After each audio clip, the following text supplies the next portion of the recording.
Selamat pagi, perkenalkan nama saya Dian Teresia Kenanga, SEMM. Saya sebagai dosen tetap Sekolah Tinggi Ilmu Ekonomi atau STI Petra Bitung, jurusan Manajemen. Video ini dibuat untuk melengkapi persyaratan dalam pengajuan sertifikasi dosen gelombang 1 tahun 2025, yaitu pernyataan diri dosen dalam unjuk kerja Tridharma Perguruan Tinggi atau PDD UKT-PT dalam bidang pengajaran. Pada kesempatan baik ini, saya ingin menyampaikan hal berkaitan dengan mata kuliah yang saya ampu, yang berdasarkan dengan bidang keahlian saya, yaitu pengantar ilmu ekonomi. Adapun mata kuliah ini ditujukan untuk mahasiswa semester 1, baik mahasiswa jurusan akuntansi maupun manajemen, dengan bobot 3 SKS. Mata kuliah ini diselenggarakan sebanyak 16 kali pertemuan tatap muka, 14 kali pertemuan tatap muka pembahasan materi, dan 2 kali penyelenggaraan ujian, baik ujian tengah semester maupun ujian akhir semester. Adapun sebagai deskripsi mata kuliah pengantar ilmu ekonomi ini diselenggarakan untuk membantu mahasiswa dalam memahami prinsip-prinsip ekonomi, terutama pembahasan bagaimana cara mengatasi permasalahan dalam kacamata ekonomi makro dan mikro. Selain itu, mata kuliah ini juga membekali mahasiswa dengan pemahaman dasar ekonomi yang komprehensif, sehingga mereka dapat menganalisis berbagai fenomena ekonomi dalam kehidupan sehari-hari, seperti misalkan kelangkaan, pilihan, biaya peluang, serta mekanisme pasar permintaan dan penawaran. Mahasiswa juga diharapkan mampu untuk mempelajari berbagai isu makroekonomi seperti pendapatan nasional, pengangguran, inflasi, dan berbagai kebijakan ekonomi. Mata kuliah ini disampaikan dengan metode DIA atau Delivery Interaction Assessment dalam proses pelaksanaan pembelajaran di kelas, baik secara offline maupun secara online atau dikenal dengan blended learning. Untuk CPL atau capaian pembelajaran pada mata kuliah ini meliputi kemampuan umum 1, mampu menerapkan pemikiran logis, kritis, sistematis, dan inovatif dalam konteks pengembangan atau implementasi ilmu pengetahuan dan teknologi yang mempertahankan dan menerapkan nilai humaniora yang sesuai dengan bidang keahliannya. Kemampuan umum 2, mampu menunjukkan kinerja mandiri, bermutu, dan terukur. Kemampuan umum 3, mampu mengkaji implikasi pengembangan atau implementasi ilmu pengetahuan dan teknologi yang memperhatikan dan menerapkan nilai humaniora sesuai dengan keahliannya berdasarkan kaidah, tata cara, dan etika ilmiah dalam rangka menghasilkan solusi, gagasan, desain, atau kritik seni. Kemampuan umum 5, mampu mengambil keputusan secara tepat dalam konteks penyelesaian masalah di bidang keahliannya berdasarkan hasil analisis informasi dan data.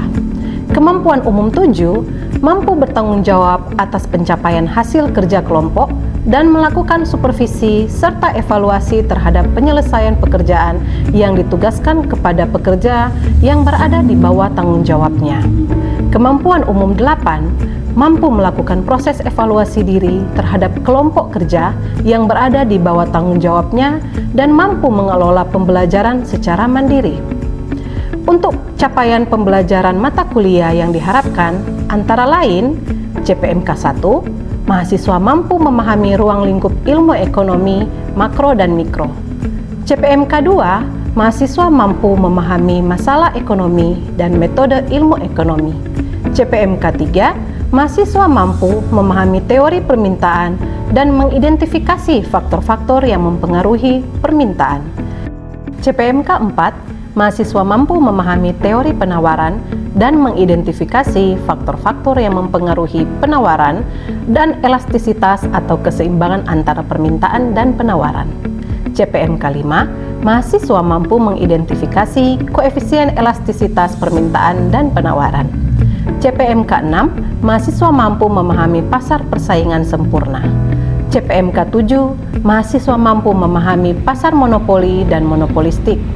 CPMK 8, mahasiswa mampu memahami pasar oligopoli. CPMK 9, mahasiswa mampu memahami perhitungan pendapatan nasional. CPMK 10, mahasiswa mampu memahami teori konsumsi, tabungan, dan investasi. CPMK 11, mahasiswa mampu memahami konsep inflasi. CPMK 12, mahasiswa mampu memahami masalah pengangguran. Dan CPMK 13, mahasiswa mampu memahami ukuran pertumbuhan ekonomi. Untuk media pembelajaran pada mata kuliah pengantar ilmu ekonomi ini, yaitu modul atau RPS yang dapat diunduh pada e-learning Google Classroom. Kemudian ada PowerPoint dan artikel ilmiah, video pembelajaran berbentuk video conference melalui Zoom. Untuk penilaian mata kuliah mencakup 4 komponen, yaitu kehadiran dan keaktifan di kelas sebesar 15%, tugas individu maupun tugas kelompok yaitu sebesar 20%, ujian tengah semester sebesar 25%, dan ujian akhir semester sebesar 40%. Baik, untuk tahapan berikutnya, mari kita simak video pembelajaran mata kuliah pengantar ilmu ekonomi. Halo, selamat siang semua. Siang, Apa kabarnya hari ini?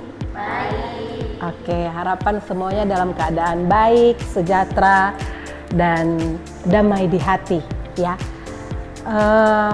Sebelum kita masuk materi yang akan kita bahas hari ini, alangkah baiknya kita akan berdoa dulu, dan kita berdoa sesuai agama dan kepercayaan masing-masing. Berdoa mulai. Doa selesai. Oke, yang masih ingat materi sebelumnya, kita sudah membahas yang namanya konsep dasar daripada pengantar ilmu ekonomi. Ya, di dalamnya ada yang namanya ruang lingkup ilmu ekonomi, ya, pengertian daripada ilmu ekonomi itu sendiri. Kemudian juga kita mempelajari yang namanya sejarah perkembangan ilmu ekonomi. Ya, ada dari teorinya Bapak Adam Smith, ya, Bapak Ekonomi, kita kenal dengan namanya Bapak Ekonomi. Kemudian ada juga dari John Maynard Keynes, ya. Nah, di dalam teori John Maynard Keynes itu jangan lupa kita sudah mempelajari istilah invisible hand. Apa itu arti invisible hand? Bahwa di dalam mekanisme pasar terjadi yang namanya peristiwa atau fenomena permintaan dan penawaran itu terjadi dengan sendirinya. Jadi invisible hand, tangan tak terlihat, tidak ada campur tangan pemerintah di dalamnya. Ya, dalam artian di sini bahwa memang kebijakan yang diatur itu hanya terjadi dalam teori Adam Smith. Oke. Pada materi hari ini kita akan mempelajari yang namanya teori permintaan, ya. Nah, pokok bahasan yang akan kita pelajari hari ini, yang pertama adalah tentang definisi permintaan, kemudian yang kedua adalah faktor penentu permintaan, yang ketiga fungsi permintaan, dan yang terakhir ada tabel serta kurva daripada permintaan.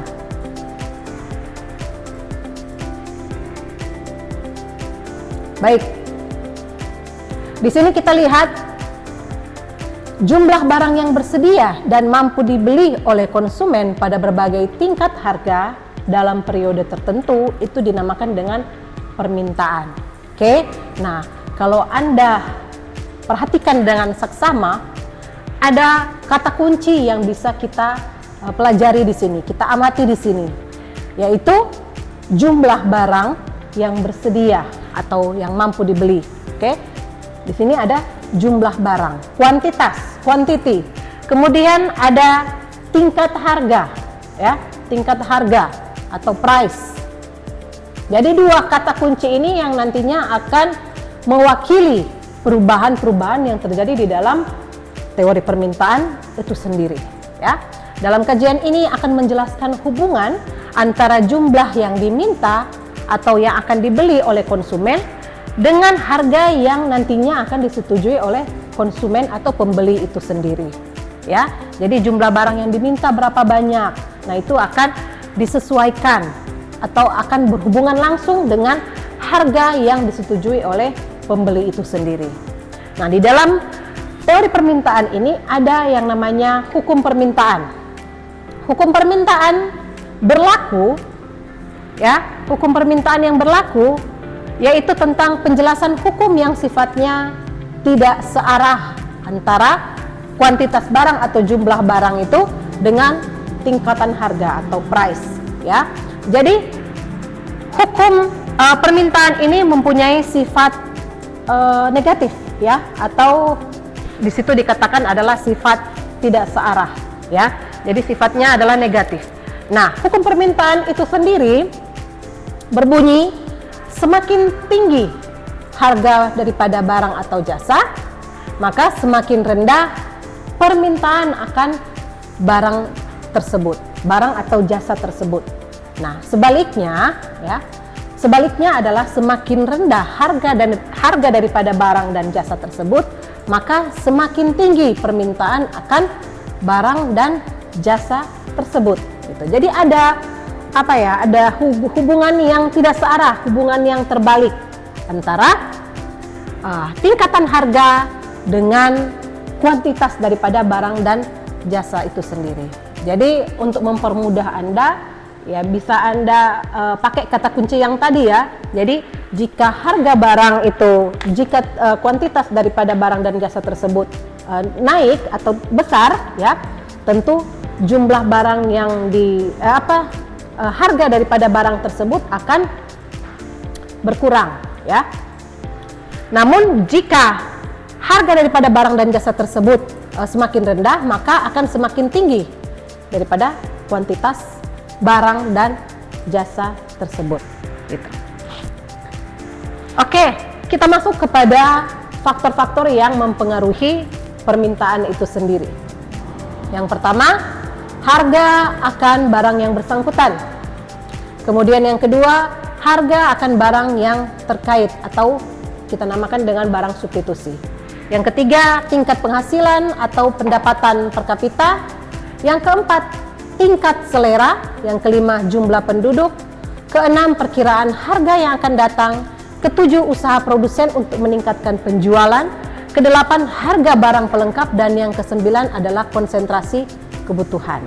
Nah, saya akan kasih contoh satu, ya. Di situ adalah faktor tentang usaha produsen untuk meningkatkan penjualan. Nah, di sini kaitannya adalah dengan promosi, ya kan? Jadi bagaimana effort daripada produsen, ya, penjual untuk meningkatkan penjualan, tentu akan pada akhirnya akan mempengaruhi jumlah permintaan itu sendiri. Ketika produsen dengan giat-giatnya meningkatkan kegiatan promosi, ya, membeli iklan, memasang iklan, kemudian mengganti yang namanya kemasan, ada di dalamnya inovasi produk, ya. Kemudian ada yang namanya usaha-usaha untuk meningkatkan brand awareness, dalam artian seperti itu, pada akhirnya akan meningkatkan jumlah barang yang diminta, karena konsumen merasa ketika usaha marketing, ya, usaha pemasaran ini dijalankan oleh produsen dengan baik, konsumen akan yang tadinya mungkin merasa tidak terlalu tertarik dengan produk tersebut akan berubah untuk mengambil atau membeli produk tersebut, gitu. Bagaimana dengan harga akan barang lain yang terkait? Nah, itu mungkin bisa terjadi dalam kehidupan kita sehari-hari.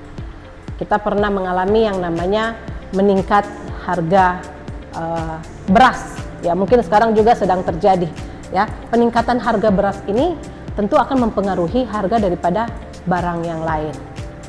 Misalkan harga beras yang tadinya masih harga, ya, katakanlah 10.000 per liter, ya, kemudian sekarang naik menjadi 17.000 per liter, ya, itu akan mempengaruhi jumlah permintaan daripada beras itu sendiri. Nah, tapi kalau seperti kita yang tinggal di daerah Sulawesi Utara ini yang punya beragam hasil-hasil pertanian seperti umbi-umbian, ya. Nah, kita bisa mengganti, misalkan kalau yang suka seperti ubi, ya, makan yang bisa makan ubi, itu kita bisa pakai ubi rebus mengganti nasi yang tadi atau beras yang tadi yang mengalami kenaikan harga. Itu sifatnya substitusi, tapi tidak semua orang sebenarnya memang suka akan ubi, ya, itu cuman selera saja, itu. Oke.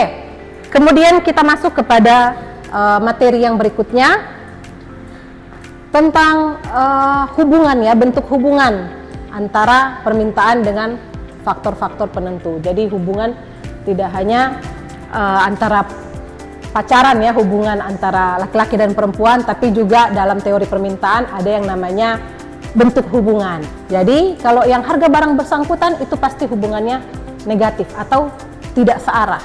Nah, bagaimana dengan selera atau preferensi? Ya, tentu selera atau preferensi ini punya hubungan yang positif, karena ketika seseorang atau konsumen merasa senang dengan produk tersebut, tentu akan meningkatkan jumlah permintaan dari barang itu, ya. Oke. Hubungan permintaan dengan faktor penentu. Jadi bentuk hubungan yang positif artinya kenaikan atau perbaikan dari faktor tersebut akan menyebabkan kenaikan permintaan. Nah, bentuk hubungan yang negatif akan berlaku sebaliknya, gitu ya. Oke. Sampai di sini materi yang akan kita bahas. Nanti kita akan masuk ke sesi tanya jawab. Jika ada yang ingin bertanya, silakan. Baik, silakan. Terima kasih atas kesempatan yang diberikan. Perkenalkan, nama saya Revin Wangga. Ingin bertanya, apakah penggunaan teknologi mempengaruhi permintaan? Terima kasih. Oke, pertanyaan yang sangat bagus sekali. Apakah teknologi mempengaruhi permintaan? Ya. Jadi seperti yang kita ketahui bersama ya, di zaman digital seperti sekarang, semua serba teknologi, ya kan? Apalagi artificial intelligence ini sudah akrab dengan kehidupan kita sehari-hari, ya. Apa-apa kita pasti menggunakan yang namanya AI. Semua platform itu pasti akan menggunakan yang namanya AI. Yang sudah pasti jawaban singkatnya adalah teknologi akan mempengaruhi yang namanya permintaan. Tapi secara teoritis ya, teknologi yang maju tentu akan meningkatkan yang namanya jumlah kuantitas daripada barang itu sendiri. Produsen yang ingin meningkatkan kuantitas barang yang diproduksi atau barang penjualannya itu akan menghemat atau meminimalisir yang namanya biaya produksi. Nah, dengan biaya produksi yang murah tentu akan menekan harga daripada barang itu sendiri, dan sehingga jumlah daripada barang yang dijual tersebut akan meningkat. Dengan kata lain, teknologi yang maju, teknologi yang canggih akan meningkatkan permintaan. Terima kasih. Jika tidak ada pertanyaan, Mem akan bertanya kepada Anda semua, ya, satu pertanyaan saja. Jika ada yang bisa menjawab, ya, pasti Mem akan sangat bersyukur. Oke, pertanyaan yang akan Mem ajukan adalah bagaimana Anda bisa memberikan contoh dalam kehidupan sehari-hari mengenai pengaplikasian teori permintaan ini. Silakan, ada yang bisa menjawab? Terima kasih atas kesempatan. Nama saya Walma Yelza. Menurut saya, contoh perilaku permintaan dalam kehidupan sehari-hari seperti membeli peralatan kuliah, seperti contohnya buku, pulpen, dan juga laptop. Di mana pada saat seperti sekarang, anak-anak akan memasuki tahun ajaran yang baru, maka permintaan terhadap barang-barang tersebut pastinya akan meningkat karena dipergunakan untuk perkuliahan. Terima kasih. Ya, betul sekali ya. Jadi memang itu salah satu contoh yang sangat relevan dengan kehidupan kita, ya. Harga daripada alat tulis menulis itu pasti akan berubah ketika ada periode-periode tertentu seperti menjelang tahun ajaran baru seperti sekarang, ya. Jadi harga kalau kita cek di toko-toko peralatan sekolah, ya, alat tulis menulis itu meningkat dan tentunya mempengaruhi jumlah permintaan juga. Atau ada juga yang kasih diskon ya, apalagi kalau pengambilan besar-besaran dalam satu toko itu pasti diskonnya juga besar dan harganya bisa lebih murah daripada eceran ya, atau retail ya. Jadi pasti toko-toko yang menjual dengan grosiran atau dengan pengambilan yang banyak itu akan memberikan potongan harga yang besar sehingga akan meningkatkan yang namanya jumlah atau kuantitas permintaan daripada peralatan-peralatan sekolah itu sendiri. Oke, terima kasih. Kalau tidak ada pertanyaan, saya akan menyimpulkan materi yang sudah kita bahas hari ini adalah tentang bagaimana teori permintaan itu sangat mempengaruhi ya perilaku manusia dalam kebutuhan hidup sehari-hari. Ketika harga meningkat, tentunya akan mengurangi yang namanya jumlah permintaan. Nah, sebaliknya ketika harga barang itu menurun atau mengalami penurunan, tentu akan meningkatkan kuantitas daripada permintaan barang dan jasa itu sendiri. Terima kasih, kita akan ketemu minggu depan. Selamat siang.